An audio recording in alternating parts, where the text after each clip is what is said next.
নমস্কার সুপ্রিয় দর্শক, আমি মিঠুন আর আপনাদের সবাইকে আমাদের ইউটিউব চ্যানেল MM ক্রেজি টিভির পক্ষ থেকে স্বাগত জানাই। তো আজকে শিলচরে মা জননী সমাজসেবা সংগঠন থেকে একটা র্যালি বের করা হয়েছে। কলকাতার যে RG কর কলেজ, সেই কলেজে যে মৌমিতা দেবনাথের হত্যাকাণ্ডে দাবিতে ওনারা একটা র্যালি বের করেছেন। তো সেই র্যালির আপনাদেরকে কিছু দৃশ্য দেখাবো, আপনারা সঙ্গে থাকবেন।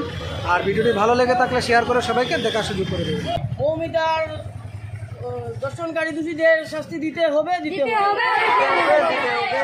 আমাদের দাবি মানতে হবে, আমাদের দাবি মানতে হবে।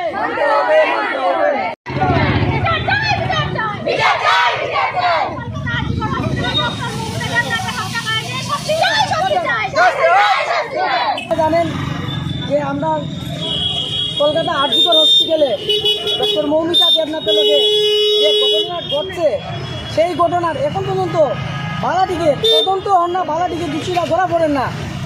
আমরা আজকে এতদিন থেকে অপেক্ষা করি আর দেখি, আর মিডিয়ার মাধ্যমে, নিউজের মাধ্যমে, মোবাইলের মাধ্যমে সব কিছু দেখি। আর আজকে আমরা তার সুবিচারের লেগে, মৌমিতা দেবনাথের সুবিচারের লেগে আজকে আমরা বাড়িয়েছি, বাধ্য হয়েছি।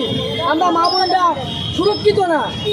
আজকে যদি যারা ভগবান ডাক্তার আমরা কাছে, ডাক্তার কাছে দ্বিতীয় ভগবান, আজকে এই ভগবানটা যদি সুরক্ষিত হয় না, আমরা কীভাবে সুরক্ষিত হইব? আমরা মেয়ে মা বোন কীভাবে সুরক্ষিত থাকবো? তার কারণে আমরা আজকে এই প্রতিবাদ মিছিল নিয়ে বেরিয়েছি যে প্রত্যেকজন নারীর সুরক্ষার দাবি জানাই আমরা প্রশাসনের কাছে, সরকারের কাছে। আমরা ভয়ে আতঙ্কে থাকি।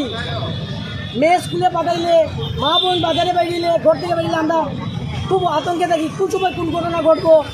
আমরা যদি একটা আতঙ্ক সৃষ্টি হচ্ছে, ডর ঢুকে গেছে। আমরা প্রশাসন, সরকারের কাছে অনুরোধ রাখি যে আমরা এই ভয়টা যাতে মুক্ত করেন, তারা এমন একটা সুবিচার হতো যার ফলে এরকম ঘটনা যাতে না হয়।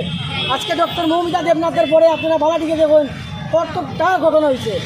কেন এত ঘটনা হয়? এই যে নারী নির্যাতনকারী, দর্শনকারী যারা, তারারে আমরা মানুষ রূপে দেখি না, তারা নরপিশাচ।